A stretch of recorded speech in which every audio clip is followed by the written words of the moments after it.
shadows of Vancouver Island. In the autumn of 2014, Ethan and Danny, a seasoned couple with a passion for the untamed wilderness, embarked on what they believed would be another serene camping trip to Vancouver Island.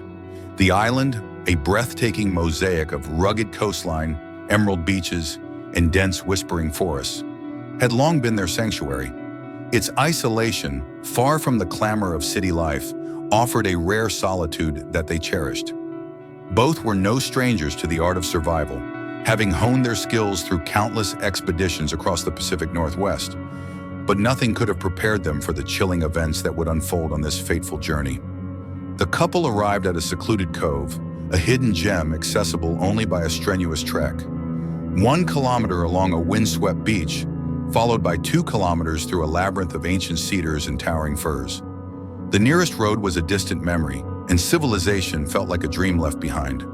They pitched their tent on the soft sand, the rhythmic crash of waves lulling them into a false sense of security. A fire crackled to life, its warm glow casting flickering shadows against the encroaching dusk. This was their ritual, a moment to reconnect with each other and the raw beauty of the wild. Earlier that day, they had crossed paths with Leon, a lanky New Zealander with a disarming grin, in a weathered van parked up by the road. He was a fellow wanderer, drawn to the island's untamed allure. Over a shared bottle of Merlot, the trio swapped stories around the fire, their laughter mingling with the salty breeze.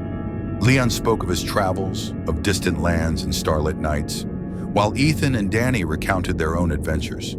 The camaraderie was easy, natural, a fleeting bond forged in the glow of the flames.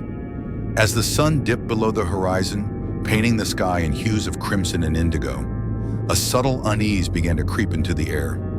It started with a sound, faint at first, like a whisper carried on the wind. Female voices, soft and melodic, seemed to emanate from the thicket of bushes that separated the beach from the forest. The trio exchanged glances, their conversation faltering. "Probably just hikers," Ethan suggested, his voice steady but his eyes scanning the darkening tree line. Danny nodded, though her grip on her wine glass tightened. Leon, ever the optimist, shrugged it off, attributing the voices to a group of campers or perhaps a boat anchored offshore, the sound warped by the acoustics of the cove. But as twilight deepened into night, the voices persisted, growing more distinct yet no less mysterious. They were unmistakably female, 2 of them, engaged in what sounded like a heated exchange. The words, however, were unintelligible, a strange, guttural cadence that bore no resemblance to any language the trio knew. The firelight danced in their eyes as they strained to make sense of it, their earlier levity replaced by a gnawing sense of dread. "It's probably nothing," Leon said, though his voice lacked conviction. He stood, brushing sand from his jeans. "I should head back before it gets too dark." Ethan and Danny bid him farewell, watching as his silhouette disappeared up the beach, the beam of his flashlight cutting through the gathering gloom. Alone now, they tended the fire, piling on more driftwood to ward off the chill and the unease. The voices continued, relentless, drifting closer to the tree line. Danny's unease blossomed into fear, her fingers digging into Ethan's arm as they sat in silence, listening. "What if it's not hikers?" she whispered, her voice barely audible over the crackle of the flames. Ethan squeezed her hand, his own heart pounding. "We're fine," he said, though he wasn't sure he believed it. "Let's just keep the fire going." Hours passed, the night stretching into an oppressive eternity. The couple scanned the cove with their flashlight, its beam slicing through the darkness in search of a boat, a camper, anything that might explain the voices. But the cove was empty, the sea a vast, inky void. The voices, now unnervingly close, seemed to hover just beyond the bushes, their cadence rising and falling like a sinister lullaby. It wasn't until the early hours, when the fire had dwindled to embers and the voices finally faded, that Ethan and Danny dared to extinguish the flames and retreat to their tent. They lay there, hearts racing, clutching each other in the suffocating silence. Sleep was elusive, their minds replaying the eerie sounds. But just as exhaustion began to claim them, a new sound shattered the stillness. Footsteps, heavy and deliberate, crunching across the sand. They came from the direction of the bushes, where no trail existed, where the forest was an impenetrable wall of thorns and roots. Ethan's breath caught in his throat as he gripped Danny's hand, both of them frozen in terror. The footsteps circled the campsite, pausing by the smoldering fire pit before approaching the tent. They were close now, so close that the couple could hear the faint rustle of fabric, the soft creak of boots on sand. Then the voices returned, two female voices speaking in that same unintelligible tongue.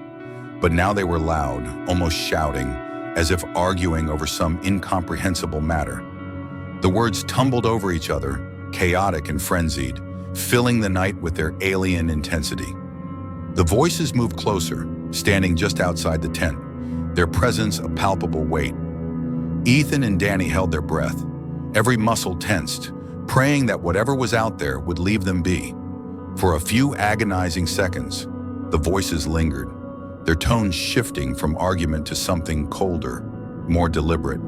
Then, as suddenly as they had come, they fell silent. The footsteps retreated, fading into the forest, leaving only the sound of the waves and the couple's ragged breathing. They didn't sleep. They couldn't. They lay there paralyzed by fear until the first rays of dawn crept through the tense fabric. When they finally emerged, the cove was as they had left it. No footprints, no signs of disturbance, just the ashes of their fire and the endless expanse of sand.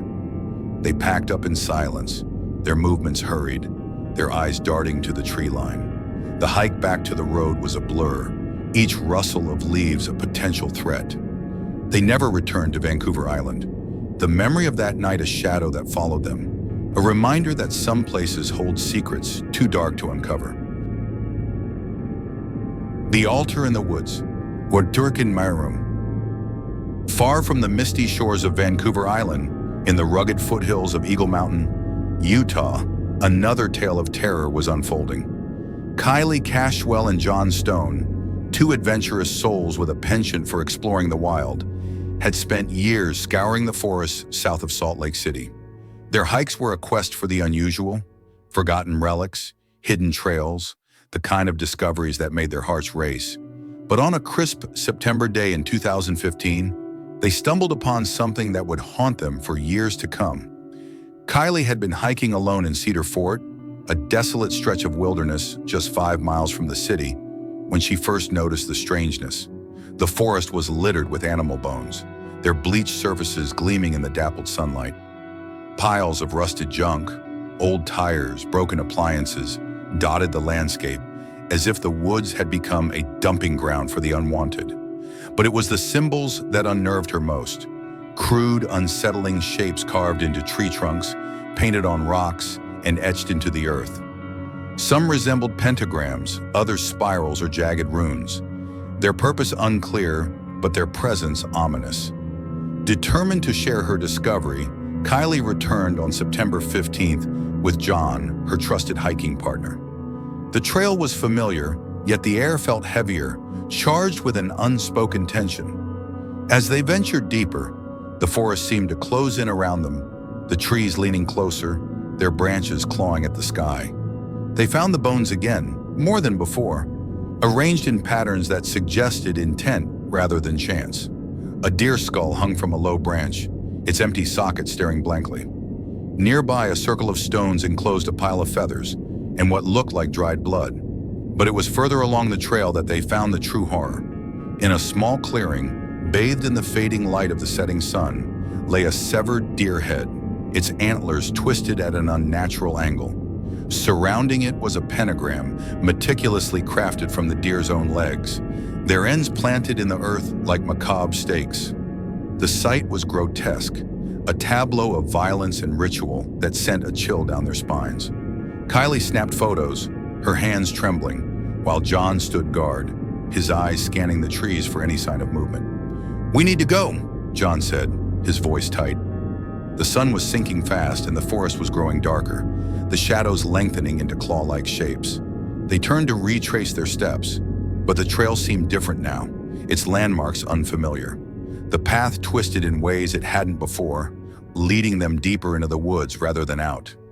Panic began to set in as they realized they were lost, their phones' flashlights casting feeble beams into the encroaching night. The feeling of being watched was immediate and overwhelming. Every snap of a twig, every rustle of leaves felt like a predator circling closer. The air was still, the night windless, yet the bushes to their right, some 20 feet away, shook violently as if something large was moving through them. Kylie's heart pounded in her chest, her breath coming in short, sharp gasps. John grabbed her arm, urging her to move faster, but the trail seemed to stretch endlessly before them, a maze with no exit. Then came the scream, a sound so deep, so primal, that it seemed to tear through the fabric of reality.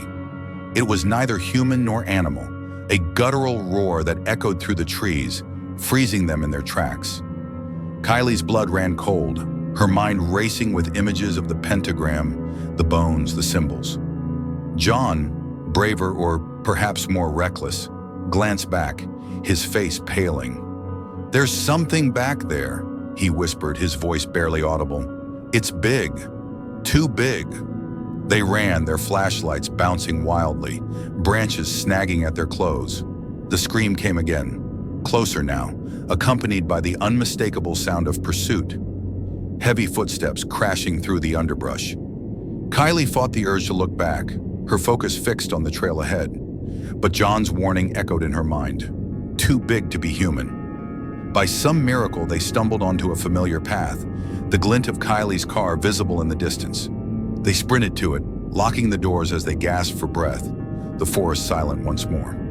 Back home, Kylie delved into research, uncovering a dark history tied to those woods. Reports of cult activity, ritual sacrifices, and unexplained disappearances stretched back decades. The symbols, the bones, the pentagram, all pointed to something sinister, a presence that lingered in the shadows of Cedar Fort. Like Ethan and Danny, Kylie and John vowed never to return, their love for exploration forever tainted by the terror they had faced. The bunker secrets. Across the Atlantic, in the dense forests of northern Germany, another pair of adventurers uncovered a different kind of horror. Lucas and Anna, two friends with a thirst for history, were hiking through a remote region once part of the German Democratic Republic. The area was steeped in the ghosts of the past, its soil heavy with the weight of war and secrecy. On a chilly afternoon, they stumbled upon an anomaly, a series of rusted periscope-like pipes protruding from the earth, half hidden by moss and vines. Curiosity outweighed caution, and they began to investigate, brushing aside bushes to reveal a heavy wooden lid embedded in the ground. With effort, they pried it open, revealing a dark, gaping doorway that descended into the earth. The air that wafted up was cold and stale, carrying the faint scent of decay.